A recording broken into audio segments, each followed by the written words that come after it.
Democracy loving लोग हैं जो जमहूरियत से प्यार करते हैं, अवाम उन्नास की राय से प्यार करते हैं, उसको रिस्पेक्ट देते हैं, इज़्ज़त देते हैं और जो समझते हैं कि पाकिस्तान जमहूरी स्ट्रगल के ज़रिए से कायम हुआ था और यहाँ जमहूरियत ही मुल्क को तरक्की दिला सकती है। मेरा ख्याल है कि उनके लिए तो बहुत इत्मीनान बख्श बात है कि आज यार मोबाइल नीचे करो, पाकिस्तान की पार्लियामेंट में नीचे करें मोबाइल भाई, भारी तादाद है, ओवरवेलमिंग एक तादाद है जो अब आमरों के काले कवानीन को अब इंडेमनिटी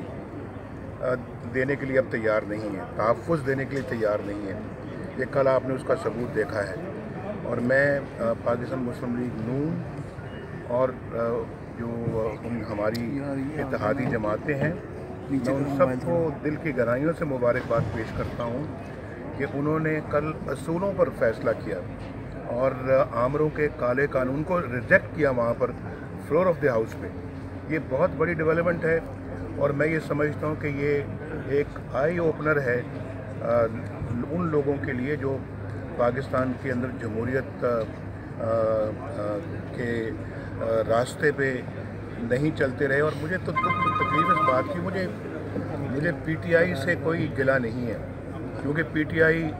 के करीब से भी जमहूरियत नहीं गुजरी, वो तो सिर्फ़ और सिर्फ आमरों वाले जो पॉलिसीज़ हैं उन्हीं को अपनाए हुए हैं और उनसे कोई गिला नहीं क्योंकि वो एक पॉलिटिकल पार्टी नहीं है, वो एक डेमोक्रेटिक पार्टी नहीं है। लेकिन पीपल्स पार्टी ने जो कल इस कानून को जो है सपोर्ट किया है आमरों के,